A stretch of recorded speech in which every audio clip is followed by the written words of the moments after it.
Uh-huh. ¿Cuánto dinero pierde el gobierno? Mucho dinero. ¿Por qué? Porque pues mientras esté en la ilegalidad no va a recibir nada de dinero. Número dos, ¿cuánto dinero pierde en gastos de salud cuando la gente podría cambiarse a opciones que hacen menos daño y dentro de 10 o 15 años habría menos gente enferma que la que tienen ahorita? Pues también lo pierde. Y al final del camino lo que sucede en México, no quiero abundar mucho porque no quiero que se oiga que en mi país está muy jodido, pero la realidad es que cada vez que hay una situación de esta naturaleza, un cártel entra al negocio. Hello, world. Welcome to the Vaping Unplugged podcast. Everything you need to know about vaping and tobacco harm reduction. Hola a todos de nuevo, bienvenidos a un nuevo episodio de Vaping Unplugged, el podcast de la World Vapers Alliance. De nuevo, yo soy Alberto Gómez, soy el Community Manager de la World Vapers Alliance para España y América Latina. Y hoy os doy la bienvenida a todos a un episodio muy especial, creo que va a ser muy interesante. Y tenemos de nuevo, porque ya hicimos un programa con él en inglés, al activista mexicano Juan José Cirión Lee. Él es abogado, es profesor asociado de Filosofía del Derecho en la Universidad Nacional Autónoma de México y es el presidente de la Asociación México y el Mundo Vapeando. Bienvenido, Juanjo. ¿Qué tal estás? Hola. ¿Cómo va todo? Hola, Alberto. Pues todo muy bien, muchas gracias. Creo que vamos a hacer ahora un episodio en español y va a ser mucho más fácil para mí con todos los tecnicismos decirlos en español. Entonces, pues espero que este episodio quede mejor explicado que el que hicimos en inglés. Seguro que sí, para mí también es mucho más fácil hacerlo en español. De hecho, es un Claro. poco raro cuando estamos dos hispanos y tenemos que hacerlo en inglés. Así es. Sí, seguro que hoy va mucho mejor. Vamos a hablar de muchos temas. Uno de ellos que os voy a comentar también es este libro. Este libro del que Juan José es autor. El libro se llama El concepto de reducción de daños y los derechos humanos. Es un libro en el que explora pues, la relación entre los derechos humanos, los derechos a la salud, el libre desarrollo de la personalidad y la reducción de daños por tabaquismo, como por ejemplo el caso del vapeo, ¿no? Y bueno, es un libro que me gustó mucho, la verdad, Juanjo, lo recomiendo totalmente para todos aquellos que quieran aprender más sobre el tema, no solo del vapeo, sino de reducción de daños en general, la gente que está interesada en México sobre todo, y pues muy especialmente para, bueno, gente que defiende la reducción de daños, activistas del vapeo en América Latina, creo que es un libro muy útil. Entonces, lo recomiendo completamente. Juanjo, tú dinos dónde lo puede encontrar la gente. Bueno, muchas gracias. Déjame decirte una cosa, el libro, aun cuando soy profesor de filosofía del derecho, traté de que no fuera un libro tan técnico desde una perspectiva de abogado, sino que fuera un libro pues que fuera digerible para toda la gente, ¿no? Especialmente para los activistas y la gente interesada en el tema de reducción de daños. Entonces, no crean que se van a topar con un libro en el que hable de cuestiones muy técnicas o de lenguaje muy jurídico, sino que en realidad es un libro en el que creo que la gran mayoría de la gente va a poder comprender todos los conceptos que se manejan, ¿no? Actualmente el libro se editó por una editorial muy conocida en México que se llama Yure, y bueno, está en las librerías que Yure distribuye libros, a las que Yure les distribuye libros, como por ejemplo la librería del Sótano, Gandhi y librerías grandes. No hay muchos ejemplares, pero pues lo podrán encontrar. Y en breve estará en la página en la que vamos a poner el link en la descripción en un par de días. Lo podrán encontrar ahí. Y bueno, pues espero que a la gente le llame la atención este libro y que en determinado momento podamos hacer uno posterior que tenga más conceptos un poco más técnicos, ¿no? Eso es. Vamos a dejar un enlace aquí en la descripción a todos para que podáis acceder a una versión digital. Uh-huh. Y bueno, yo no soy jurista, no he estudiado leyes ni nada de eso, corroboro que es entendible para todo el mundo. No, ya sabéis que a veces los juristas, los abogados, tienen un lenguaje muy particular, pero con mucho tecnicismo. Es un libro muy, muy asequible, muy fácil de entender para todos, así que, bueno, lo recomiendo. Ahora luego vamos a profundizar en algunos temas que aparecen en el libro, pero bueno, primero quiero que hablemos un poco, Juanjo, de cuál es la situación en México. Tanto para la gente de América Latina, gente interesada que nos pueda estar viendo, como también para los mexicanos que que no sepan cómo hemos llegado a esta situación, ¿no? Para el vapeo en México. ¿Qué es lo que ha pasado en estos últimos años y pues cuál es la situación ahora? Cuéntanos un poco. Sí, bueno, la realidad es que desde hace un poco más de 10 años, nuestro gobierno determinó una prohibición de la comercialización de los vaporizadores con base en una fracción del artículo 16, específicamente la fracción sexta del artículo 16 de la Ley General para el Control del Tabaco. En México tenemos una ley que pues hace todas las restricciones que tienen que ver con la comercialización de los cigarros combustibles. La COFEPRIS, que viene siendo la agencia que está vinculada a la Secretaría de Salud, que pues, sería algo parecido como a la FDA, hace como 12, 13 años, hizo una interpretación de una fracción de esta ley en la que decía que, pues, interpretando esta fracción, existía una prohibición a la comercialización de los cigarros electrónicos en general, ¿no? Esta prohibición, evidentemente sacada totalmente de la manga, porque pues vale la pena destacar que la ley se hizo antes de que se comercializaran masivamente los vaporizadores, entonces pues en realidad la ley no contempla los vaporizadores. Esta interpretación así muy sacada de la manga, pues se empezó a aplicar en contra de las personas que estaban comercializando estos dispositivos hasta llegar a un punto en el que pues, las mismas personas que sufrían una verificación administrativa por parte de esta autoridad que es la COFEPRIS, se iban al juicio de amparo, que es un juicio en México en el que un juez federal determina si existen violaciones a los derechos humanos por parte de las personas que promueven estos juicios. Entonces, se empezaron a promover estos juicios hasta llegar a un punto en el que los jueces determinaron que la interpretación hecha por la COFEPRIS de esta fracción era inconstitucional. Llegamos a un punto en el que pues, la gente que vendía, pues le llegaba la autoridad, le trataba de cerrar la tienda, se iban al juicio de amparo y los jueces decían, es inconstitucional la interpretación, te concedo el amparo con el objeto de que continúes comercializando. Entonces, teníamos una situación, por decirlo de alguna manera, gris en cuanto a la comercialización. No estaban prohibidos porque no había ninguna ley expresa que los prohibiera y pues la interpretación había sido determinada inconstitucional por los jueces federales, inclusive por la Suprema Corte de Justicia, ¿no? Que es el máximo tribunal que tenemos en México. Entonces, había gente que estaba comercializando con estos amparos hasta que salieron decretos presidenciales desde hace 3 años, decretos emitidos por el presidente en los que hizo prohibiciones paulatinas que tienen que ver con la comercialización. Vale la pena destacar que un decreto presidencial es una orden directamente del presidente, directamente del Ejecutivo, en la que, pues, con facultades restringidas, determina ciertas situaciones pues, que en términos generales lo debería de hacer el Poder Legislativo.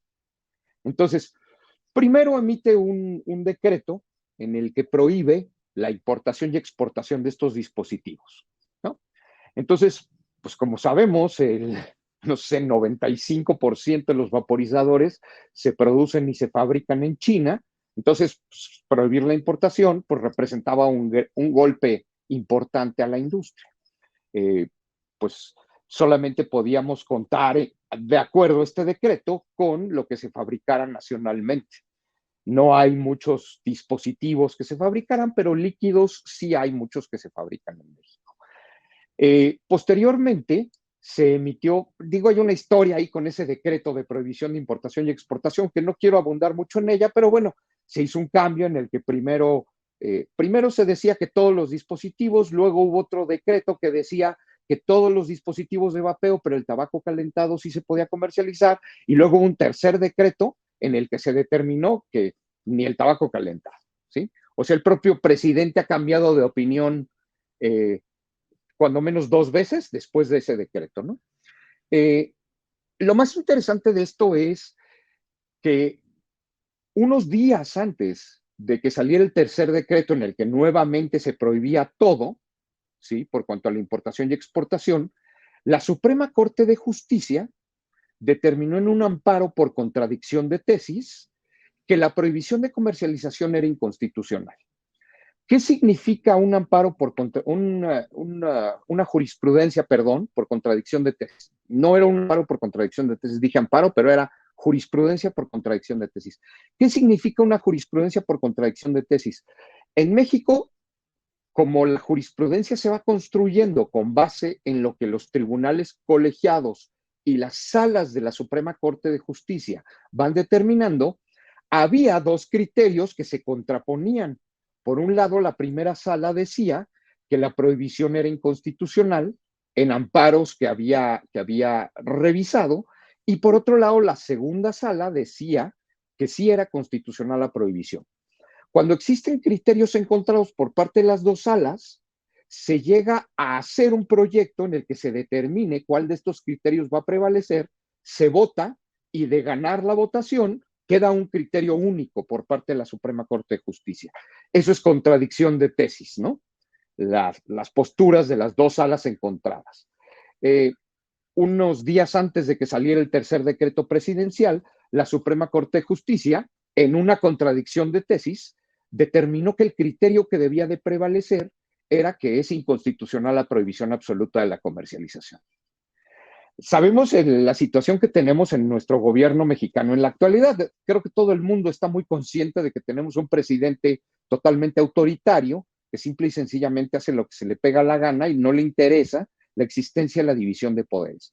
Entonces, si bien es cierto que quien debe de resolver la situación de la regulación de los vaporizadores es el poder legislativo, lo que se estaba dando en la realidad es que el poder judicial había determinado que las prohibiciones eran inconstitucionales, y días después de esta decisión de la Suprema Corte de Justicia, se emite un tercer decreto prohibiendo nuevamente la importación y exportación, o sea, en contra de los propios criterios del Poder Judicial. La división de poderes en México, que es legislativo, ejecutivo y judicial, tiene una situación peculiar. Al final del camino, quien decide sobre la constitucionalidad de una norma es el Poder Judicial. Entonces, por decirlo de alguna manera, la última palabra con respecto a la legalidad de una norma no la tiene ni el legislativo ni el ejecutivo, lo tiene el judicial. Entonces, cuando el judicial emite un criterio diciendo es inconstitucional la prohibición y el presidente emite un decreto diciendo pues los vuelvo a prohibir, es claramente una falta de respeto a esa división de poderes que tenemos en el país, ¿no? Posteriormente, este decreto emite un nuevo decreto en el que prohíbe ya no solamente la importación y exportación, sino la comercialización. ¿Sí? Dice, ahora no solo vamos a prohibir la importación y exportación, vamos a prohibir la comercialización. Contra todos estos decretos se han promovido juicios de amparo, no solamente por las tiendas pequeñas, por los empresarios, digamos, pequeños, porque pues recordemos que el vapeo se ha promovido gracias a que existen estas empresas pequeñas, ¿no? En gran parte del mundo, el vapeo ha tenido éxito, no solamente por la personalización que tienen los dispositivos para los usuarios, o sea, los usuarios podemos personalizar muy a nuestro gusto el dispositivo, el líquido, la cantidad de nicotina, el sabor, etcétera, sino por la asesoría de estas pequeñas empresas que se crearon, pues en muchas ocasiones, como parte de una persona que deja de fumar utilizando un vaporizador y quiere compartir la tecnología con los demás, y en un momento determinado dice, esto se vende, pues voy a ponerme a vender esto, ¿no? Entonces, no solamente esas tiendas presentaron juicios de amparo, sino las industrias tabacaleras grandes, que como podemos recordar, son una industria que entró tarde a la cuestión del vapeo y del tabaco calentado, no empezaron con con la comercialización de estos productos hace 10 años, sino hace aproximadamente 4 o 5, ¿no? De hecho, yo creo que le debemos la interpretación de la Ley General para el Control del Tabaco a una tabacalera en México. Yo estoy casi seguro que una tabacalera metió la mano ahí para que se hiciera esta interpretación. Ya que las tabacaleras vieron que no podían competir, digámoslo así, no podían prohibir estos dispositivos, se suman a la comercialización de ellos, ¿no? todo lo que se habla por parte de todos los antivapeo y antitabaco de que la industria tabacalera incide, eso es una mentira. Ellos llegaron tarde a la comercialización. Bueno, ahora están comercializando sus productos, pero en realidad esas estrategias que tanto señalan estas personas pues no vienen de la industria tabacalera, ¿no? Ya la industria tabacalera incide en la actualidad en la industria. Y bueno, en el caso mexicano, pues han presentado amparos en contra de estas prohibiciones y los han ganado. De hecho, ha sido más fácil para ellos ganar los amparos que para las tiendas pequeñas por dos circunstancias muy específicas, ¿no? Para poder presentar un juicio de amparo, uno como quejoso, que es el nombre que se le da a la persona que promueve el juicio, tiene que acreditar que tiene un interés jurídico en el asunto. Y una tienda que pues trae sus dispositivos pues por debajo del agua, que compra los líquidos hechos en México, pero pues sin factura, porque pues no se puede hacer, pues simple y sencillamente no puede acreditar esto, mientras que las industrias tabacaleras, que son industrias bien consolidadas, bien conformadas legalmente, fácilmente pueden acreditar esto. Entonces, las prohibiciones que en el discurso el presidente y la Secretaría de Salud ha dicho que son para detener las estratagemas de la industria tabacalera y no sé qué, solamente han beneficiado a la industria tabacalera. Una cosa increíble lo que pasa en México. Entonces, en la actualidad tenemos industrias grandes, tanto tabacaleras como de producción de vapeo, e industrias pequeñas e inclusive tiendas pequeñas que tienen estos juicios de amparo en contra de estas prohibiciones. Entonces, regresamos al mercado grisáceo. No es un mercado negro porque no está prohibido para estas personas que tienen juicios de amparo, pero tampoco es un mercado totalmente legal porque no existe una regulación específica de cómo se deben de comercializar los productos. Entonces, ¿qué es lo que sucede?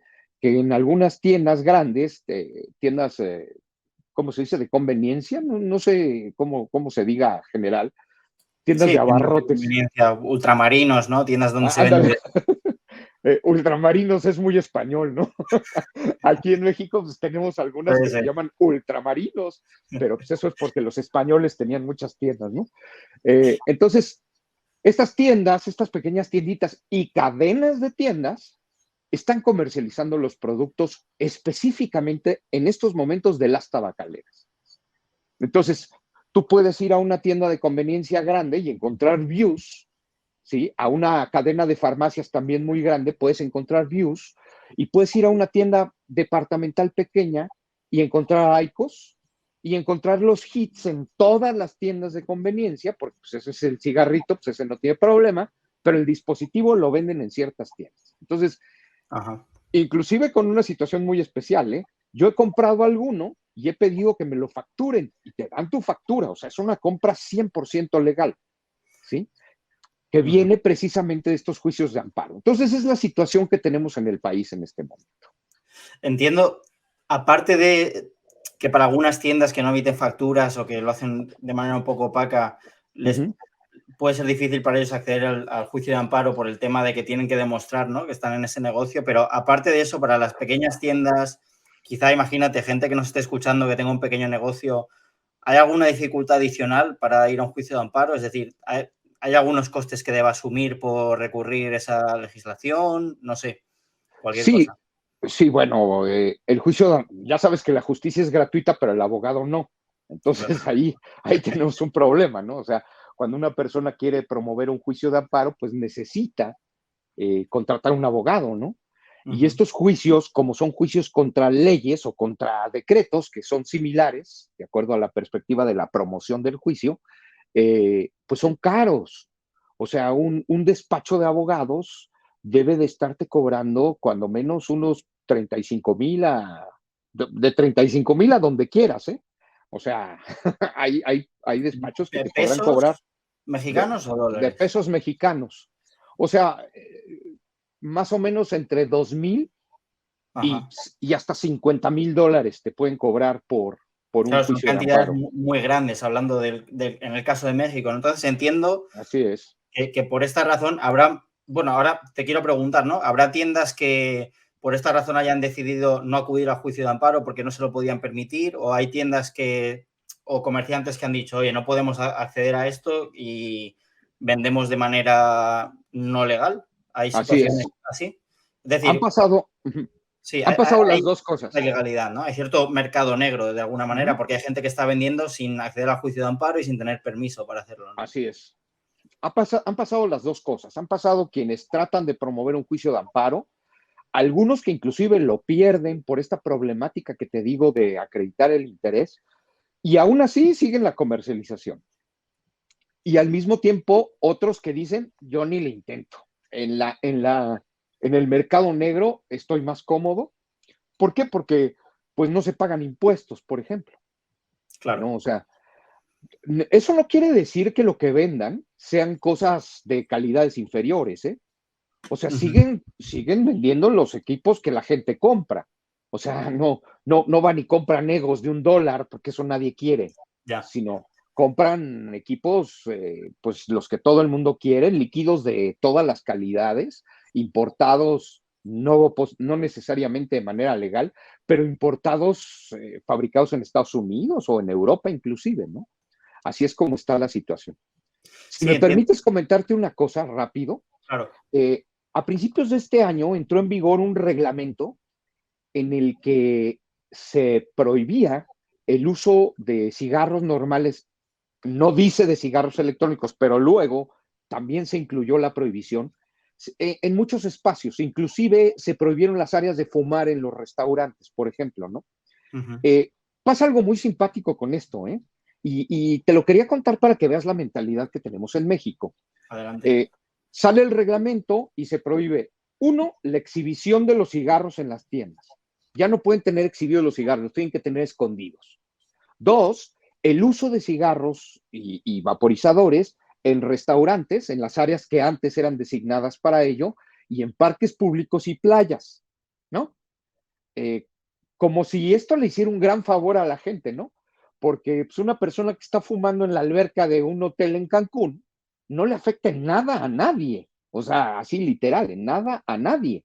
¿Por qué? Pues porque el volumen de aire que existe al aire libre, pues hace que las partículas, y estoy hablando del cigarro, que pues sabemos que es más dañino. Entonces, ¿qué es lo que sucede? Una de las cadenas más, bueno, dos de las cadenas más importantes de tiendas de conveniencia en México presentan amparos contra la prohibición de exhibición. Y se les concede algo que se llama suspensión, que quiere decir, hasta que no resuelve el amparo, puede seguir exhibiendo los cigarros.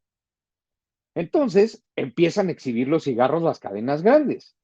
Las tiendas chiquitas, que normalmente son familiares, o sea, son tienditas que atiende una familia, lo que hacen es, oye, el reglamento dice que está prohibido que exhiba los cigarros y yo ya los guardé, pero si Oxxo y 7-Eleven los exhiben, pues ¿por qué yo no? O sea, ellos no entienden de amparos ni de cuestiones así, ¿no? Simple y sencillamente dicen, si ellos los exhiben, yo también. Y órale, niños, todos están exhibiendo los cigarros aquí. Lo mismo pasó con los restaurantes, ¿sí? A mí me tocó ir a un restaurante donde normalmente vapeaba en un área abierta y de repente veo un letrero que dice, no se puede fumar ni vapear.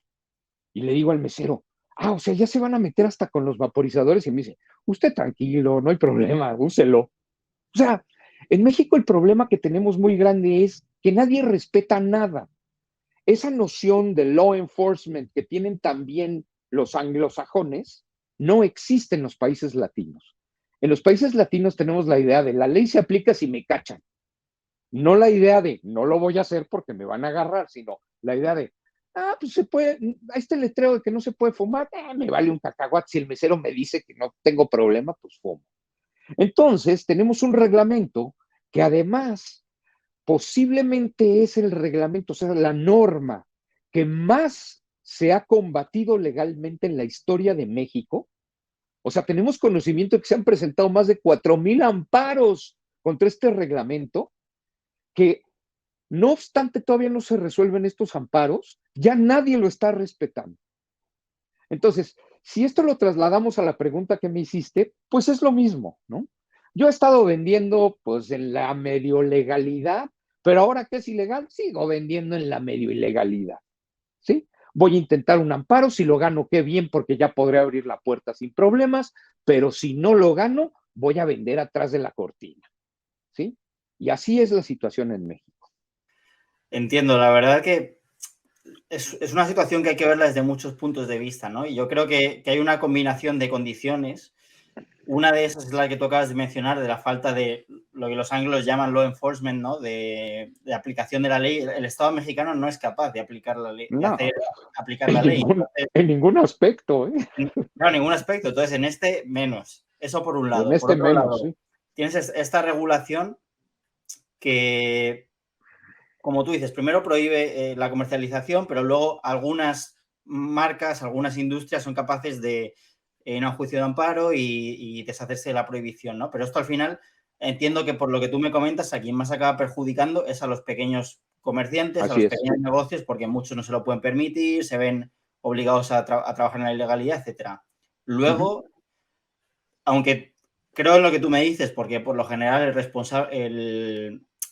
el comerciante del vapeo es muy responsable y no Sí, vende productos que sean de mala calidad o que sean peligrosos, pero es verdad que se abre la puerta a ese tipo de situaciones, ¿no? Que cualquier persona que sin ningún conocimiento del vapeo, simplemente por obtener un lucro, pueda meterse en el negocio a venderlos ilegalmente. Entonces, ya los productos no pasan controles de calidad ni de seguridad y hay un riesgo mayor, ¿no? Entonces, mi pregunta es, porque me parece una cosa absurda, ¿qué gana el gobierno mexicano con esto, ¿no? Y aquí podemos entrar, si quieres, en todas las conexiones que pueden tener con Bloomberg o con otros organismos de interés, pero ¿qué ganan? Porque realmente solo consiguen desplazar el producto al mercado negro, hay más ilegalidad, menos seguridad, quizá mafias, ¿no? O así es. cárteles, como ocurre con el tema de las drogas, o como ocurría en Estados Unidos con la ley seca. Ya sabemos cómo funcionan las prohibiciones.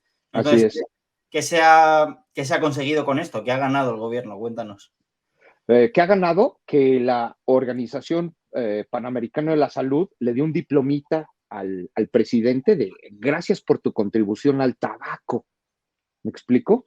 Ajá. Ese tipo de situaciones son las que imperan con un sujeto de la personalidad del presidente que tenemos, ¿no? O sea, te voy a poner un ejemplo clarísimo de cómo esto es un verdadero desastre. Una de las razones por las cuales el decreto prohibía la importación y exportación hablaba de la existencia de metales pesados en los líquidos de vapeo. Lo decía la exposición de motivos del decreto. Toda la gente que estamos metidos en el vapeo sabemos que es un cuento así, un cuento chino increíble que ha promovido Bloomberg por The Union y por Campaign for Tobacco Free Kids en todo el mundo, ¿no? Unos meses después, la COFEPRIS, que es esta entidad de la Secretaría de Salud que te platicaba, que son los que tienen que hacer el law enforcement de todas estas reglas, law enforcement prácticamente cero, con bombo y platillo anuncia que acaban de hacer un estudio punta de lanza en todo el mundo de un líquido de vapeo. Su estudio punta de lanza fue una cromatografía de gases que en España, por ejemplo, todos los líquidos para ser registrados tienen que pasar por cromatografías de gases. Entonces, imagínate el punta de lanza que, además de que es un estudio de los años 70, se hace miles de veces en otros lados del mundo. Aquí hicieron uno sobre un líquido, ¿sí? Que compraron en el mercado negro. Además, el estudio está siendo secreto, o sea, no lo podemos ver. Dicen que es secreto por cuestiones de seguridad nacional. Todavía nadie sabe en qué condiciones se hizo ese estudio, ¿sí? ¿Y qué crees que es lo mejor del caso? Con bombo y platillo dicen, encontramos no sé qué, que es una sustancia que se usa en los insecticidas y encontramos no sé qué otra cosa que es un líquido que huele a sudor humano. O sea, unas jaladas así increíbles, bloombergianas a donde las encuentres, pero lo que no encontraron fue metales. Entonces, el propio estudio de la COFEPRIS tira por completo el decreto presidencial. O sea, si tu pretexto para prohibir eran los metales y tú mismo me dices que no hay metales, pues entonces tu prohibición no tiene sustento. ¿Ok? Unos meses después, eso fue este segundo estudio que hizo el Instituto Nacional de Salud Pública, fue publicado hace un par de meses, ¿ok? De forma muy extraña, ¿eh? Lo publicaron mediante un video en Facebook, en un live en Facebook. Terminando de hacer su video de los resultados, lo bajaron de la plataforma, o sea, no está el video. En el video no encontraron nada de lo que dijeron que había. O sea, encontraron, por ejemplo, trazas de nitrosaminas que estaban mucho más abajo que de los cigarros convencionales. Aún así, con el discurso de decir, habría que estudiar si hacen daño. No, a ver, espérame. Si ya está estudiado que los del cigarro convencional no hacen daño, ¿para qué quieres estudiar que algo menos vaya a hacer daño? Y un rollo de toda la vida, ideológico y no científico, en el que hablaban de, no, es que, pues tiene esto, encontramos súper pocos y solo en algunos líquidos, la gran mayoría no lo tiene, pero podrían ser dañinos. Existe la posibilidad y entonces esto se transforma posteriormente en hacen daño, ¿sí? Sabemos que hay niveles seguros de exposición a muchísimos elementos, ¿sí? Todo lo que encontraron estaba por debajo de los niveles de exposición, pero el discurso sigue siendo podrían, deberían, ¿sí? Y al final del camino resulta ser que el estudio está financiado por Bloomberg Philanthropies. O sea, toda la pinza se cierra siempre. En este país es una cosa increíble lo que está sucediendo. Todo lo que el señor Bloomberg le parece que está mal, todo se lo quiere poner a los países del tercer mundo, bueno, los países de bajos y medianos ingresos, para que luego no digan que utilizo lenguaje así discriminatorio, ¿sí? Un ejemplo así clarísimo fue que hace unos meses, a finales del año pasado, en México existía un proyecto de ley en el que querían prohibir que las motocicletas de menos de 600 centímetros cúbicos circularan por las avenidas principales. Una motocicleta de 600 centímetros cúbicos, para la gente que tiene un poco de conocimiento de motocicletas, es una motocicleta grande, muy grande. Son motocicletas que no son cómodas de utilizar en la ciudad. En la ciudad siempre uno trata de utilizar motocicletas de cilindrada baja o media. Media es lo idóneo, ¿no? Porque acelera bien y no pesa mucho y cabe en todos lados. Eso es lo idóneo, ¿no? Entonces, que existiera esta idea de prohibir todas las de abajo de 600 era una cosa increíble, porque además en la calle el 95% de las motocicletas son de menos de 600, ¿sí? Pues obviamente los repartidores de aplicación, que son muchos motociclistas, hicieron unos plantones, ya sabes, cerraron todas las calles aquí en México, hasta que se detuvo el proyecto, hasta que se hicieran unas mesas de diálogo. ¿Sabes qué es lo peor del caso? Que todo esto viene de Bloomberg Philanthropies. O sea, otra vez a coartar la libertad de la gente. Y la Secretaría de Movilidad, que es la Secretaría de la Ciudad de México encargada de ver este tipo de cosas, descaradamente dice que el proyecto viene con una subvención de Bloomberg Philanthropies. Quiere decir que en este país todas las restricciones que tenemos tienen que ver con dinero de Bloomberg Philanthropies, no de cuestiones solamente ideológicas, sino de cuestiones de dinero. El Instituto Nacional de Salud Pública recibe dinero, la Secretaría de Movilidad recibe dinero, la Secretaría de Salud recibe dinero y los resultados que nos dan son prohibiciones de un presidente que inició su mandato con la frase de prohibido prohibir. O sea, una cosa increíble lo que pasa en este país. Entiendo, al final siempre está la misma persona al final del hilo, ¿no?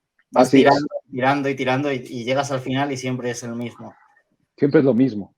Hay un interés, como dices, ideológico y un interés monetario, financiero, de los que se lucran con esto, los que reciben ese dinero. Claro. Y también, yo creo que ahora cambia un poco la escena, ¿no? Después de esto. Y quiero también que le demos un poco una nota positiva, porque yo creo que ahora hay un interés muy grande para el Estado mexicano en legislarlo apropiadamente, ¿no? Así es. Hablamos antes Sí, no sé si nos quieres contar alguna anécdota o si hay algún caso de esto, del tema de mafias que mueven estos productos o cárteles o cosas así, pero hay un tema de eso, de la posible creación de mafias de estos productos. Hay un tema de afectar a las empresas pequeñas, a la gente más con menos recursos, ¿no? Por lo que comentábamos antes. Y el tema de la inseguridad de los productos. Sí. Y sin embargo, si se regulara apropiadamente, los productos serían más seguros, la gente tendría menos enfermedades relacionadas por el tabaquismo. He estado buscando antes la fuente que da el gobierno oficial, el dato. En México hay más de 60.000 muertes por enfermedades relacionadas por el consumo de tabaco cada año. Una cantidad de gasto enorme en salud. El 9,3% del gasto en salud del gobierno mexicano, que son unos 7.000 millones de dólares en costes directos por la atención de este tipo de enfermedades, ¿no? Todo eso se lo podía ahorrar en una gran parte, ¿no? Si los fumadores se cambiaran al vapeo. Y además el gobierno ganaría mucho dinero a través de los impuestos de estos productos. Entonces, así es. Te quería preguntar, ahora se genera un interés para el Estado mexicano en regularlo apropiadamente. ¿Cómo crees que se puede beneficiar el Estado, el gobierno y México, en general, todo el mundo, de la regulación de estos productos?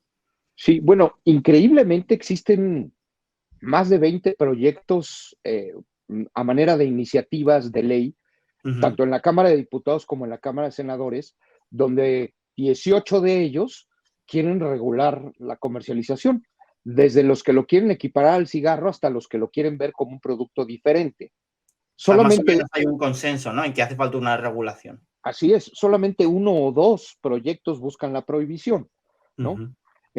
Hay una historia hace un par de años de una diputada, brazo de López Gatell, que es el subsecretario de, ¿cómo se llama su puesto? No, es el subsecretario de algo que tiene que ver con la salud pública, ¿sí? Ajá. Y él es el titular de COFEPRIS al mismo tiempo, ¿no? Eso también cambió a raíz de este nuevo gobierno. A este señor que pues todos tienen idea de lo que ha pasado en México con el manejo de la pandemia, ¿sí? Ahora ya lo han denunciado penalmente muchísimas agrupaciones por el pésimo manejo de la pandemia y por tanta gente que se murió. Estamos hablando de que se tiene una idea de que hubo 700,000 muertos con la pandemia en México, aunque las cifras oficiales son como de la mitad, ¿no? Pero pues para que vean como aquí todo, un gobierno así, todo está maquillado, todo está arreglado, terrible, ¿no? Imagino. El punto es que se intentó hacer una regulación hace, creo que 3 años, y una diputada, que además era la presidenta de la Comisión de Salud de la Cámara de Diputados, dijo, vamos a hacer una sesión solamente de la ¿cómo se llama?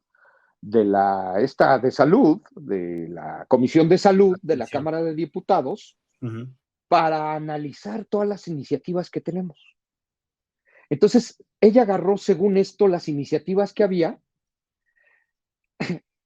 hizo una iniciativa prohibiendo la comercialización completamente, había 2 iniciativas prohibiendo y 15 que buscaban regular, ella agarra y dice, ahí les va la iniciativa prohibiendo, y en vez de hacer el ejercicio como Dios manda de juntar a todos los miembros del Comité de Salud, de la Comisión de Salud, para discutir, les manda el proyecto a todos electrónicamente para pedir que lo autoricen.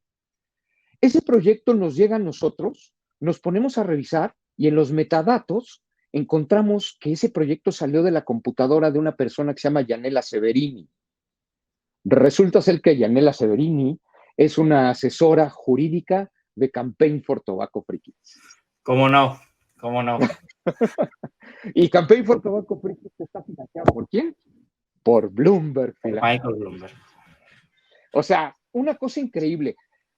Afortunadamente encontramos este dato y pues yo tuve posibilidad de ponérselo a la prensa enfrente y pues salieron todas las noticias en todos lados y la diputada se desistió de continuar con su proyecto porque ya la quemada era monumental, ¿no? Entonces paramos eso, que si te das cuenta era una orden directa de López-Gatell a esta diputada. Esta diputada no pinta para nada, ¿sí? Esta diputada es una diputada de esas que no sirve para nada, ¿sí? A ella se le atribuye, fíjate qué chistoso, ¿eh? Ella misma se siente muy orgullosa de decir que la iniciativa de los sellos de la comida es de ella. Esa iniciativa de los sellos de la comida, que coincide en Argentina y en Chile, viene de Bloomberg Philanthropies también. De nuevo, ¿no? Siempre aparece. Siempre. Todo lo que tiene que ver con prohibiciones y restricciones, aparece Bloomberg Philanthropies. Es increíble lo que sucede. Entonces, ¿qué es lo que pasa? Pues que toda esa situación en la que nosotros como activistas esperábamos que hubiera una regulación positiva, pues se fue al caño porque una persona que tiene vínculo con Bloomberg Philanthropies quiso dar un madruguete legislativo haciendo una prohibición, ¿no? Uh-huh. ¿Cuánto dinero pierde el gobierno? Mucho dinero. ¿Por qué? Porque pues mientras esté en la ilegalidad no va a recibir nada de dinero.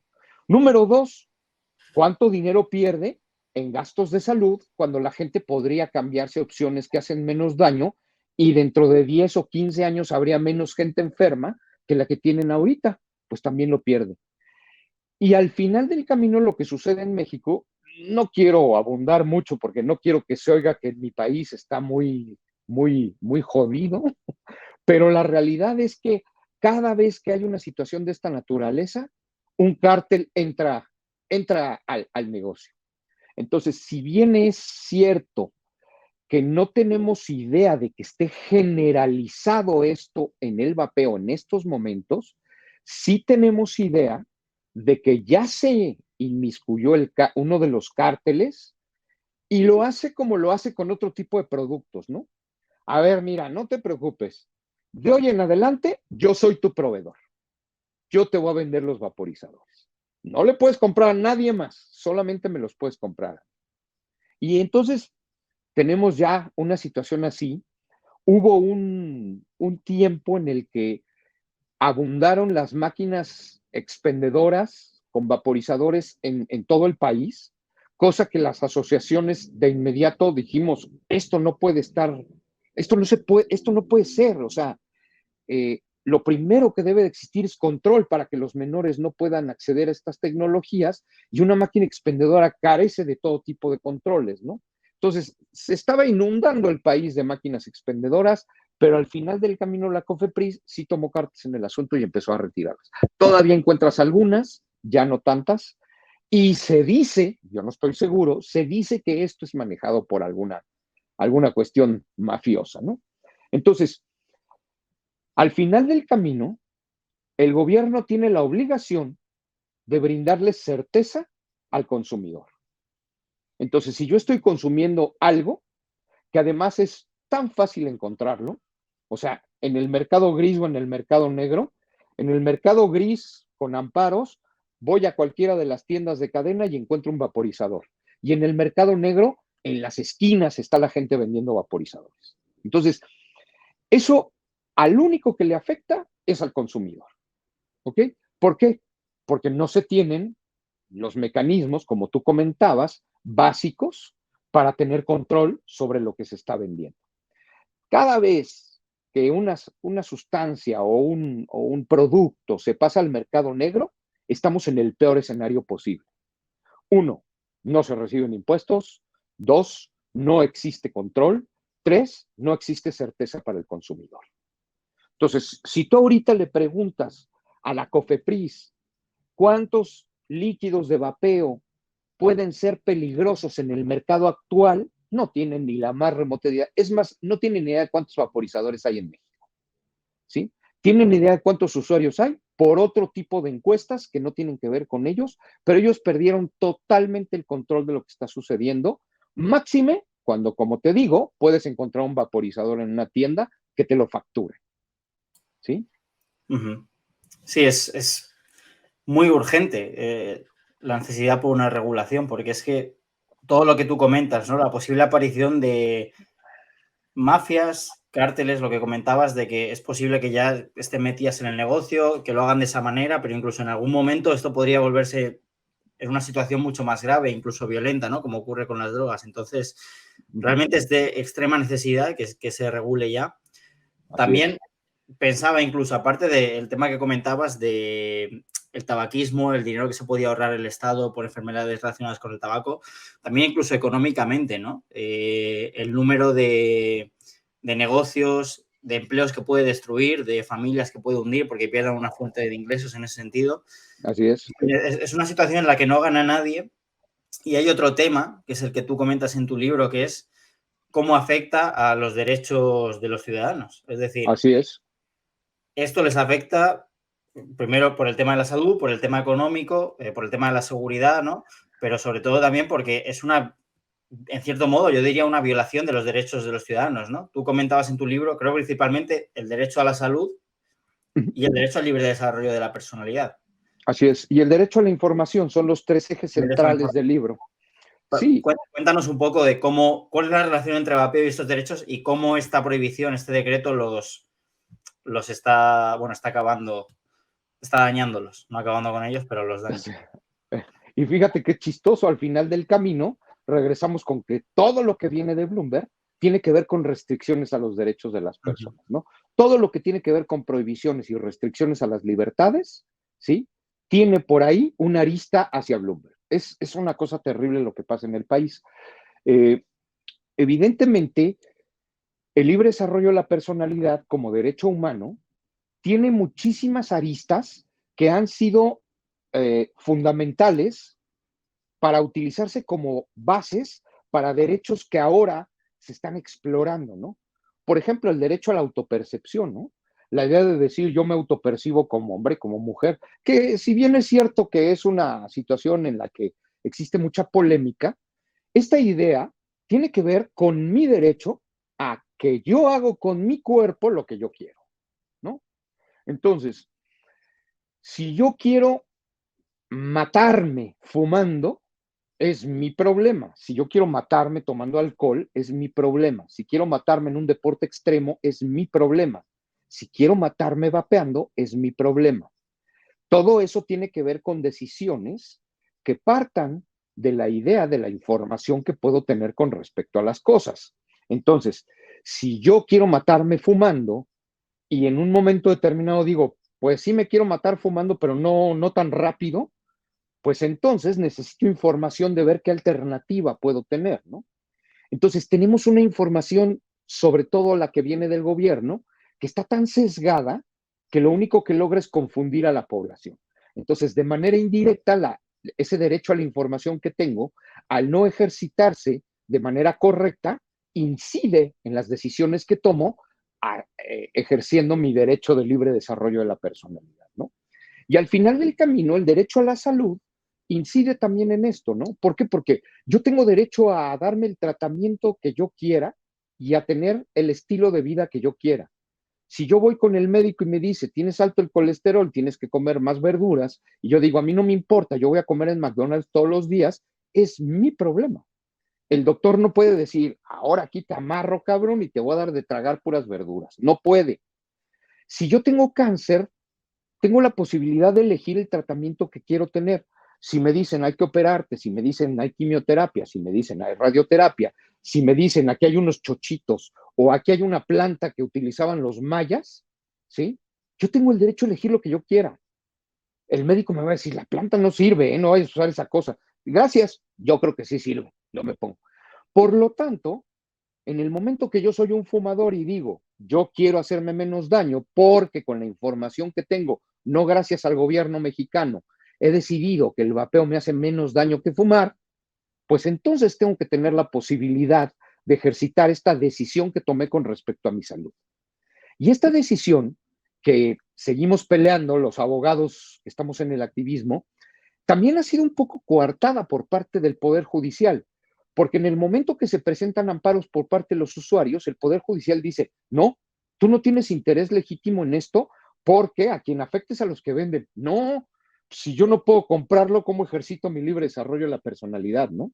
¿De qué sirve que digan, no, el uso sí está permitido si no tengo dónde conseguir mis vaporizadores, ¿no?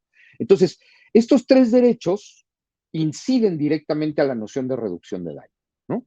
Yo necesito decidir cambiar, necesito saber por qué voy a cambiar y necesito tener esto como una cuestión que tenga que ver con mi propia salud.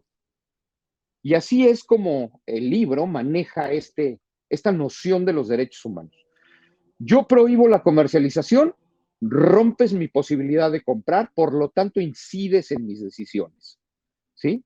Si además prohibieran el uso, bueno, ya sería una cosa totalmente fuera del lugar, ¿no? Porque ahí sí sería una restricción personal directa, ¿no? Entonces, así están las cosas. En el propio libro hice un análisis de esta sesión de la Suprema Corte de Justicia en la que se habló de esta contradicción de tesis y cuáles fueron los razonamientos que tuvieron los ministros de la Corte con respecto a esta situación. Y yo mismo pues hice una crítica a lo que veía que estaba bien y lo que veía que estaba mal, porque haciendo este ejercicio me di cuenta de que ser juez es una tarea muy, muy difícil, sobre todo en cosas como esta. ¿Por qué? Porque el juez, ¿cómo va a saber si Public Health England o Bloomberg tienen la razón? Pues ellos no son médicos, ¿sí? Y si al mismo tiempo, contrario al principio de división de poderes, la Secretaría de Salud les llama para presionarlos y decirles, no lo debes de permitir, porque hace muchísimo daño, pues esto incide en el ánimo del juzgador, ¿no? Y yo, bueno, ¿qué hago, no? No quiero sentir la responsabilidad de que al rato se empieza a morir la gente por los vaporizadores y yo dije que eran legales, ¿no? Claro, lo que he dicho en otras entrevistas, que es muy interesante, es que los ingredientes que utiliza el líquido de vapeo son ingredientes tan nobles que en México no tenemos documentado un solo caso de muerte por el uso de vaporizadores. Y eso lo tenemos documentado por las solicitudes que hicimos por medio de transparencia a la Secretaría de Salud, al Instituto Nacional de Enfermedades Respiratorias, al Instituto Nacional de Enfermedades, Instituto Nacional de Cancerología y el otro que es otro instituto. Todos nos han dicho que no tienen documentada una sola muerte ni enfermedad grave por el uso de vaporizadores. Entonces, si bien es cierto que el panorama del mercado negro no es lo idóneo, sí podemos pensar que todavía sigue siendo medianamente seguro precisamente por el tipo de ingredientes que utiliza el líquido para vapear. Bueno, pues antes de terminar, Juanjo, por ver un poco una proyección de qué puede pasar en el futuro, ¿no? El año que viene tenéis elecciones presidenciales en México, ¿verdad? Así es. ¿Qué crees que puede pasar? Es decir, hay un cambio de gobierno, parece que hay puede que haya un cambio de presidente, ¿no? Parece que hay un consenso a favor de hacer una regulación. Este decreto, imagino que es fácilmente revocable una vez haya un nuevo presidente. Entonces, ¿tú cómo ves la situación de cara al año próximo? Bueno, mira, te voy a pasar un link de una canción que hizo un activista para que lo pongas también aquí abajo. Y Vale. la canción se llama Yo voto, yo vapeo. O sea, sí hemos tratado de promover la búsqueda de políticos que tengan conciencia de que esto se debe de regular, ¿sí? Ahora, desde una perspectiva meramente personal, hablando de política que no es lo idóneo, pero sí creemos que los candidatos que tiene el partido en el gobierno actual no se llevan muy bien con este subsecretario de la salud. Entonces, eso abre una buena posibilidad a que si nuestro actual presidente ha emitido estos decretos solamente porque le susurran al oído ideas estúpidas y él las cree, esperemos que si gana nuevamente este partido, los candidatos ya no escuchen esa basura de información que viene de la ideología de Bloomberg, ¿no? Y si ganara, por otro lado, la oposición, creemos que habrá muchísimas mejores condiciones para encontrar una regulación decente, ¿no? Entonces, pues esperemos que esto funcione. Oigan la canción que hizo este activista, está muy buena y y pues Sí, yo sé ahí cuál van es. a ver cómo nos sentimos. Yo sé cuál es. La dejaremos también abajo en la descripción en un enlace. Y bueno, esperemos que no haya que esperar hasta las elecciones, ¿no? Y hasta que haya un nuevo presidente, porque esto al final es cuestión de vidas. Pero bueno, si hay que esperar, pues que las elecciones traigan buenos resultados a los fumadores y a los vapeadores. Así que Así Nada, es. muchísimas gracias, Juanjo. Te agradezco mucho esta charla. Creo que ha estado muy interesante y espero que os haya gustado a todos los que nos veis. Y eso, lo dicho. Muchísimas gracias, Juanjo. Gracias. Si me permites decir mis redes sociales, Sí, por en el, supuesto, adelante. en el Twitter, Twitter, que ya no sé si se llama Twitter o se llama X, pero ahí me encuentran como @Juanjito. Ese es mi handle de Twitter. Y en Facebook me encuentran como Juanjito C. Lee, L-E. Mi apellido es Lee y es coreano. Juanjito C. Lee. Así me encuentro. Bien, pues Muchas gracias. dejaremos también esos enlaces aquí para toda la gente que quiera seguir tu opinión, tu trabajo. Y bueno, espero que os haya gustado a todos. Un abrazo y nos vemos en la próxima charla. Hasta luego. Gracias.